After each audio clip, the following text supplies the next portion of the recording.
Les enfants sont la plus grande richesse que l'on puisse posséder. Il faut donc en prendre soin, leur garantir un cadre d'épanouissement sain, leur donner une éducation qui leur permettra d'être des citoyens honnêtes et modèles dans la société. Cela implique donc une attention de tous les instants et un regard entier sur leurs occupations et leurs fréquentations. Bref, une surveillance rigoureuse. Madame, Monsieur, bonjour. Notre thème du jour sera donc la surveillance des enfants. Merci de nous rejoindre sur RTI2. Pour en débattre comme tous les jeudis, le sémillant Dr Brou est présent. Bonjour docteur. Merci beaucoup, bonjour Eva. Et pour le moment, nous ne serons que deux sur le plateau. On sera rejoint en cours d'émission par une seconde invitée. Alors docteur, le thème, je l'ai annoncé, c'est la surveillance des enfants. Un thème qui peut paraître comme ça évident. On se dit bien évidemment qu'on doit surveiller les enfants, mais cela implique pas mal de choses.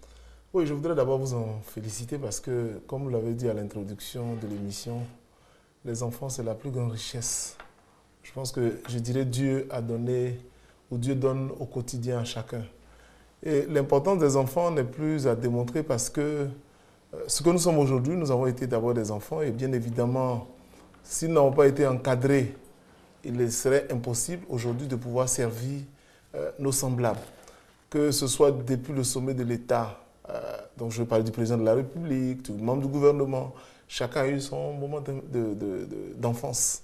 Et bien évidemment, je pense que c'est parce que chacun a eu plus ou moins de chance ou de grâce d'être encadré ou surveillé par ses parents qu'aujourd'hui, les uns et les autres se trouvent en fonction des postes de chacun, un poste de responsabilité, comme un journaliste, comme une animatrice comme vous, comme un médecin, pour pouvoir servir nos semblables. Donc la plus grande richesse, j'allais dire, que ce soit d'une famille ou d'un pays, d'une société en général, c'est bien évidemment, je pense, les enfants. Et je pense que c'est pour ça que toutes les organisations internationales comme nationales ont un regard particulier en ce qui concerne les droits des enfants. Très bien. Très chers téléspectateurs, vous le savez, 22 40 12 54, c'est le numéro pour participer à cette émission. N'hésitez pas à le composer. Et si vous nous appelez de l'extérieur de la Côte d'Ivoire, bien évidemment, vous ferez précéder ce numéro de l'indicatif plus 225. Docteur, on va commencer bien évidemment avec la première partie. On va parler de dialogue. Il faudrait bien évidemment privilégier le dialogue avec les enfants. Oui, je pense que le dialogue, c'est, comme le disait l'ancien président de la Côte d'Ivoire, le président Oufoué, c'est l'âme des hommes forts.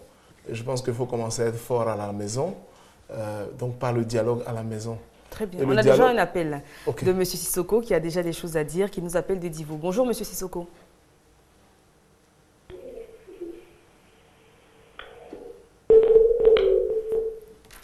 Et on va en profiter pour rappeler à tous les téléspectateurs qui veulent participer, donc qui apporter leur grain de sable au débat, qu'il faut tout simplement diminuer le son du téléviseur ou carrément le couper quand on prend votre appel. Oui, donc comme je le disais, le dialogue reste l'âme la plus solide et la plus sûre, même avec les enfants. On a souvent parlé de dialogue entre, bien évidemment, des adultes en situation de crise, mais je pense que le dialogue aussi est un moyen sûr et efficace dans la gestion des enfants.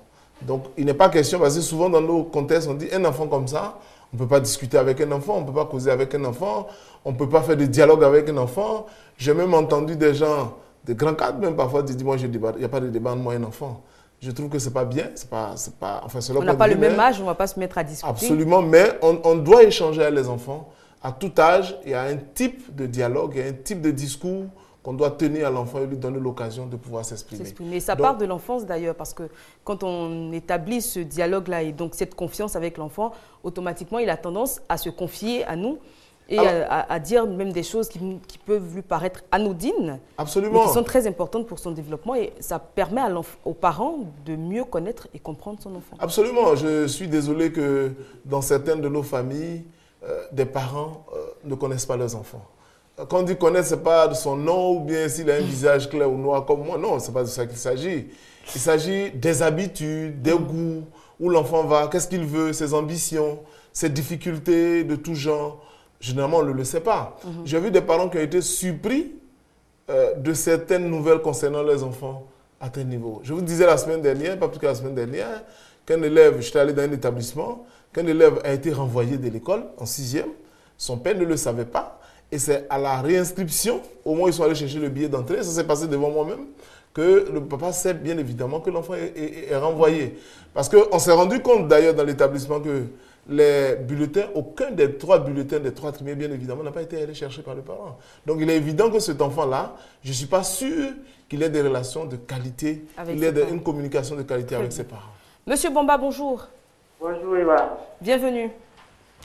Oui, c'est M. Bamba, je suis à Eva. Oui, vous nous appelez de Bondoukou, on vous écoute. Oui, ouais, vous parlez de la surveillance des enfants.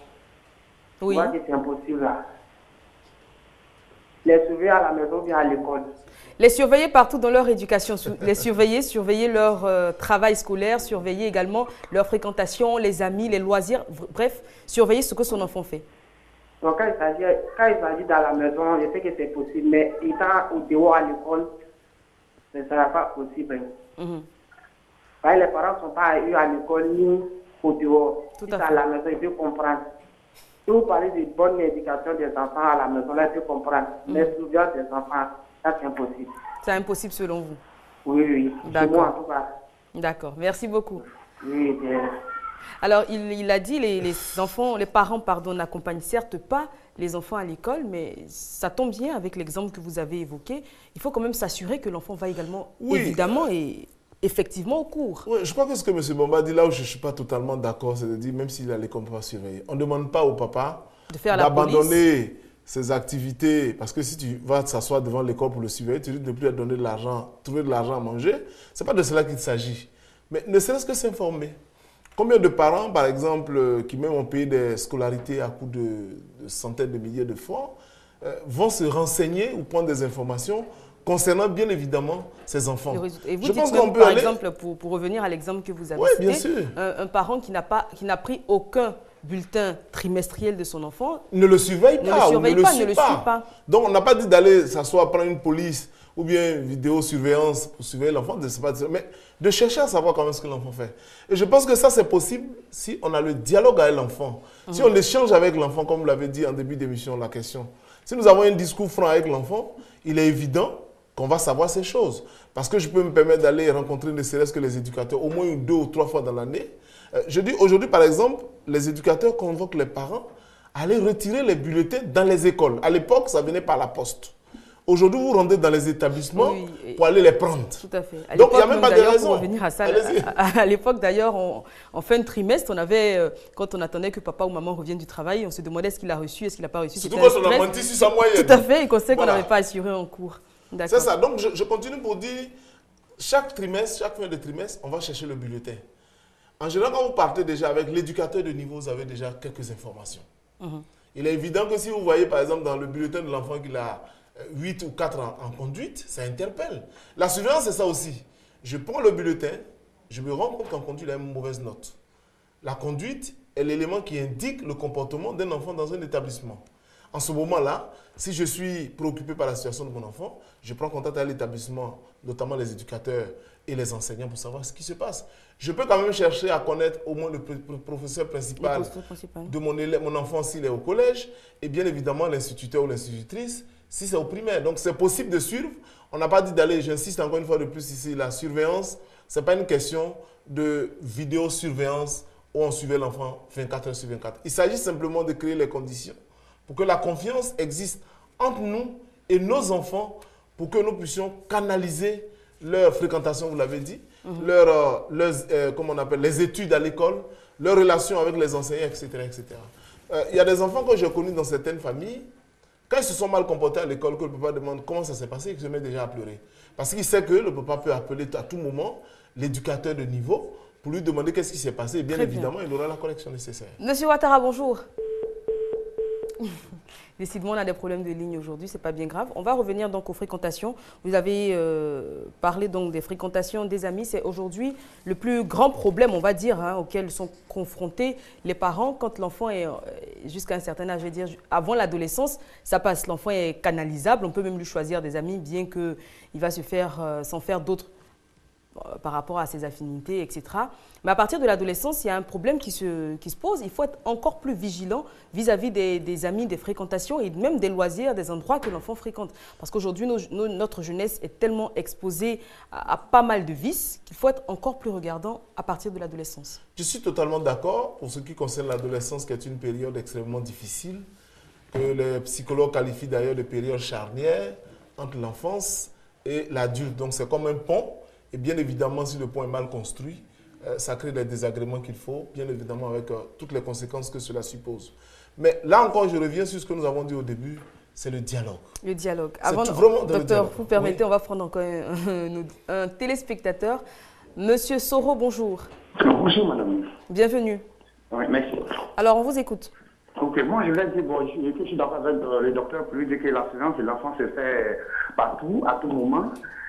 Et quand on prend par exemple aujourd'hui à l'école qui nous permet d'aller prendre les relevés, de rentrer en contact avec les professeurs qui sont ouverts aux parents d'élèves, ça nous permet de savoir comment nos enfants se conduisent à l'école. Tout à fait. Donc, pour dire à mon ami de Bonjour qui disait que non, on ne peut pas surveiller l'enfant, pour lui dire qu'on peut surveiller l'enfant à tout moment. Il n'est pas forcément d'attendre pour dire non, que je vais surveiller mon enfant à la maison. Non, ce n'est pas ce qu'il y a de surveiller encore. Aller approcher les professeurs, discuter avec eux, savoir comment ton enfant se comporte à l'école. Tout à fait. Donc, c'est un peu ce que je vais ajouter. Très bien. Merci beaucoup. Alors, nous a rejoint sur ce plateau Carole Conan, bonjour. Bonjour Eva. Merci d'être là et d'être bien installé. Alors, docteur, on tentait de sortir du cadre scolaire, mais on y revient encore une fois. Et puis, une idée qui me vient en tête, par exemple, au-delà même du fait de prendre les bulletins scolaires, il y a des réunions de parents et d'élèves. Auxquelles on participe parents, professeurs, ou auxquels... on participe pas, parce que je sais qu'à la fin du premier trimestre de l'établissement se trouvent certains enfants que je connais. On fait une sorte de journée portes ouvertes où on donne l'occasion aux parents de venir rencontrer chaque enseignant des élèves, au moins les professeurs principaux, pour discuter du travail des enfants. Donc, toutes les occasions sont données pour avoir les nouvelles de nos enfants dans les établissements. Très bien. Et je me souviens, comme je le disais une fois, quand moi j'étais à l'école primaire, c'est quelque chose qui m'a marqué.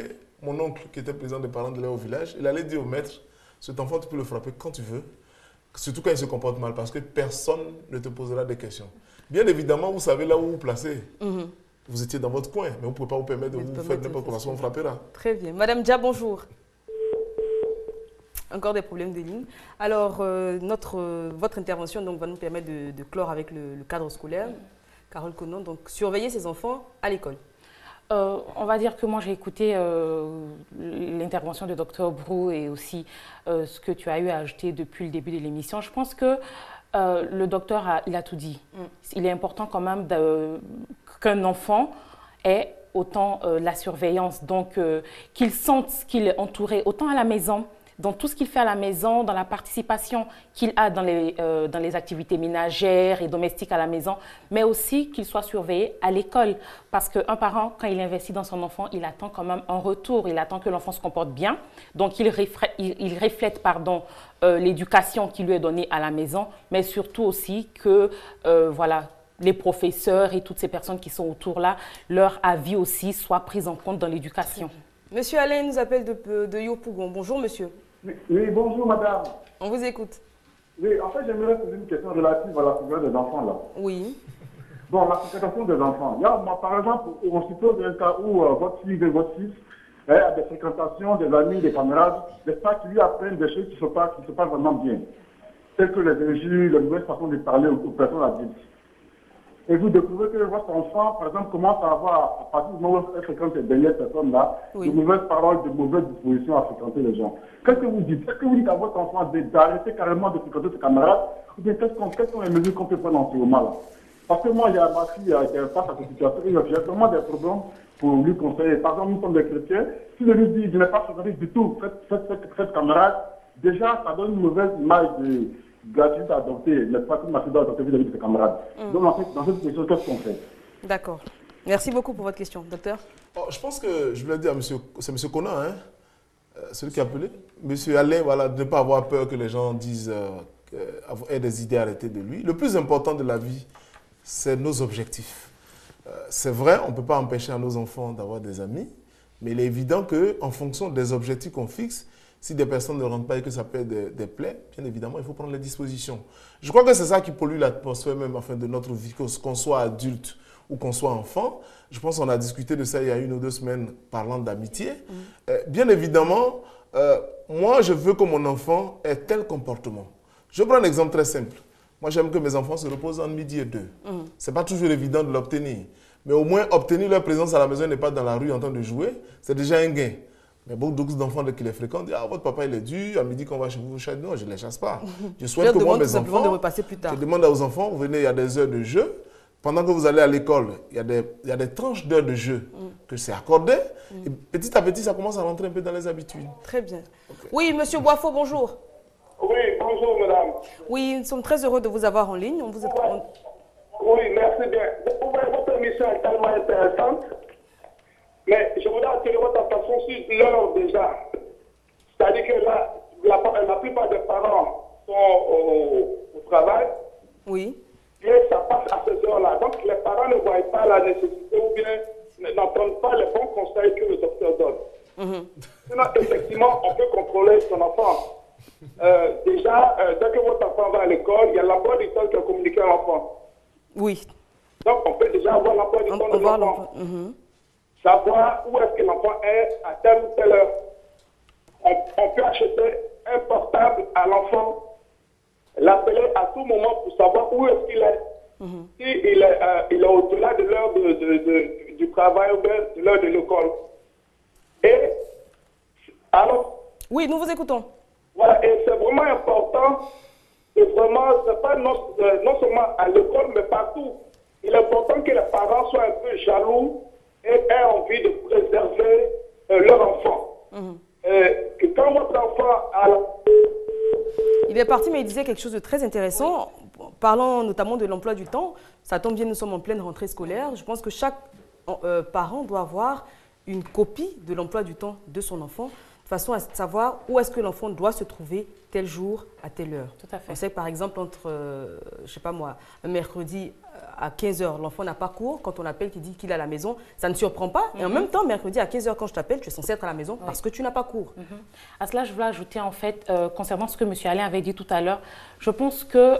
On va prendre juste un appel. M. Kwasi qui nous appelle de Vridi. Bonjour, monsieur. Bonjour. Oui, bienvenue, nous vous écoutons.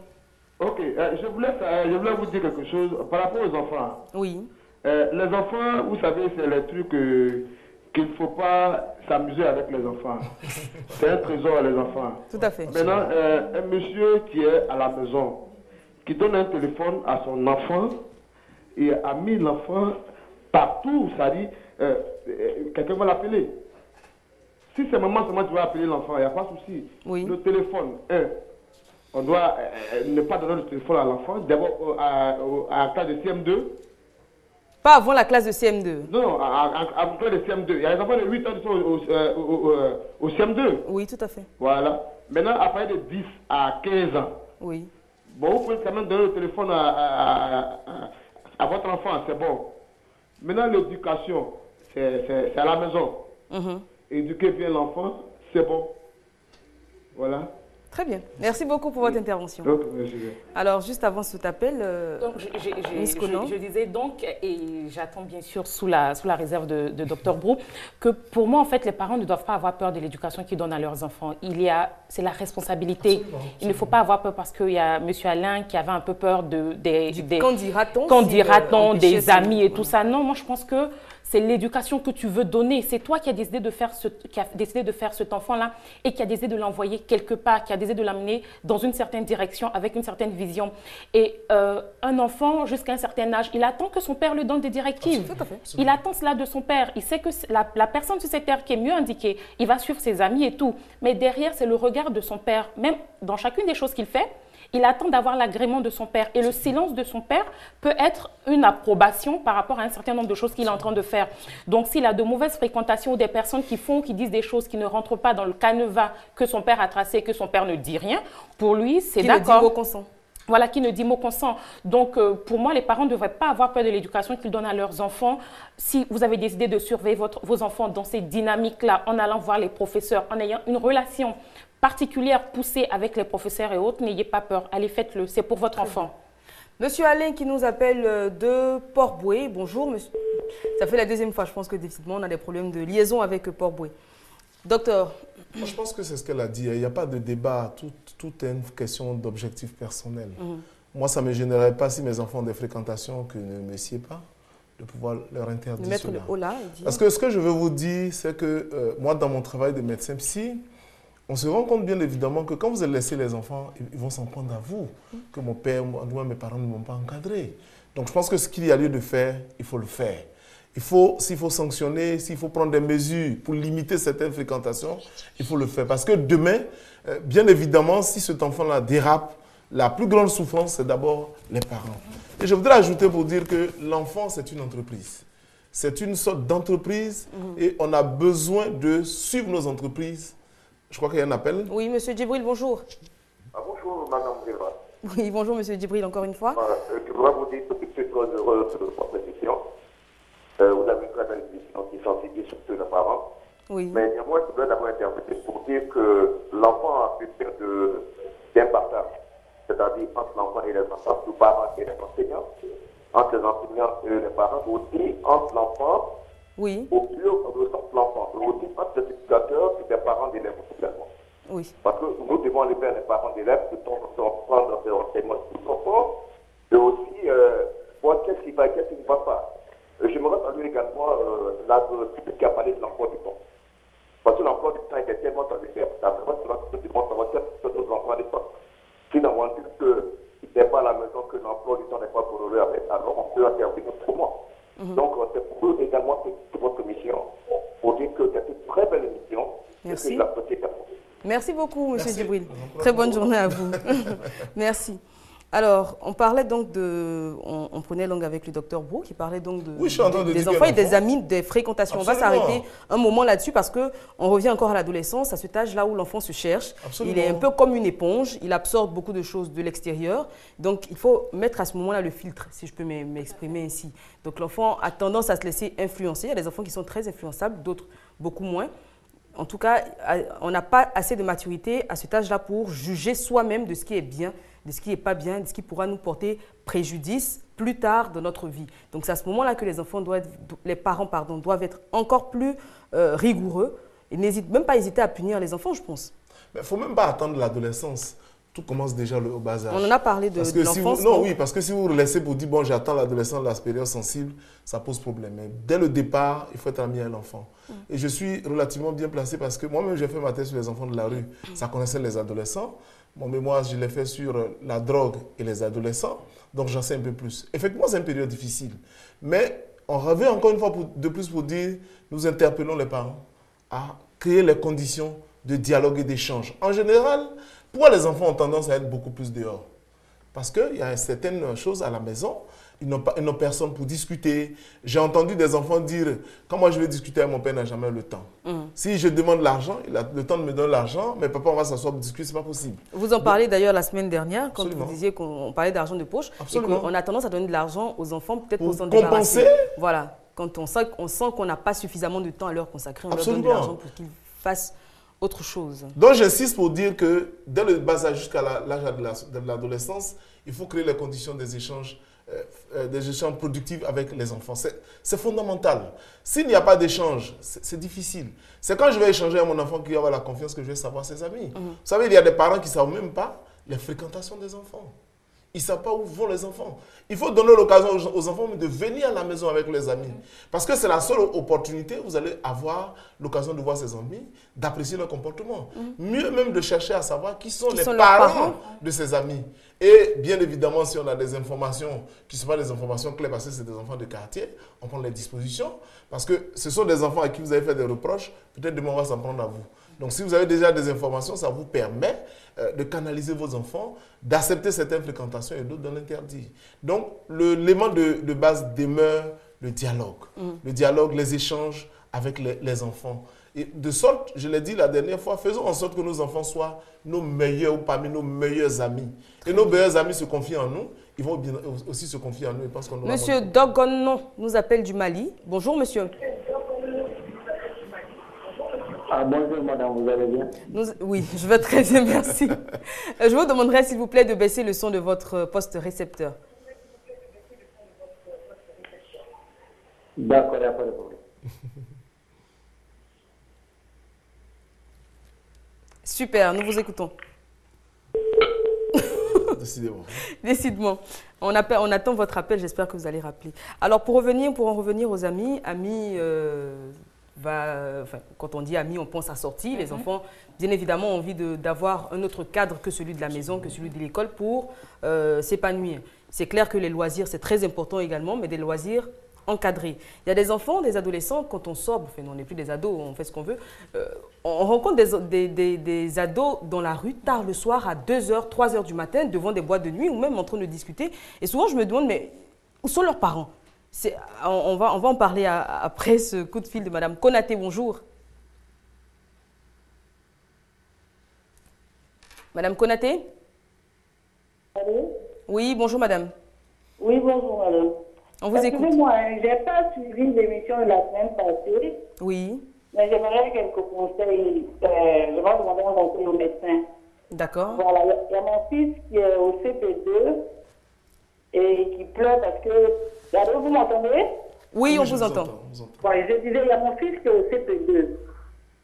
Et ça fait 3 jours maintenant qu'il pleure, il se braque parce qu'il y a son ami qui va avec de l'argent à l'école. Donc, il aimerait qu'on lui en donne aussi. Donc, j'aimerais avoir quelques conseils là-dessus, quoi. Très bien. Merci beaucoup, Madame Konaté. Docteur, je pense que cette question, c'est un conseil que... Je ne sais pas si le petit Léo va se fâcher avec moi, mais je voulais dire à la maman qui a appelé de faire ce qu'elle trouve qui est bien pour son enfant. Je pense que c'est ce que je peux dire. Donner de l'argent, c'est ça, hein, à un enfant au CP2, je trouve que c'est un peu difficile. On a longuement parlé de ça la semaine dernière. Mais en tout état de cause, il appartient à chaque parent d'être responsable de ce qu'il veut pour son enfant. Alors, je pense que si la dame pose la question, c'est qu'elle n'est pas très pour. Hein. L'enfant n'avait pas d'argent jusque-là parce que son petit camarade a de l'argent. Je dirais à Mme Konaté qu'il doit pleurer.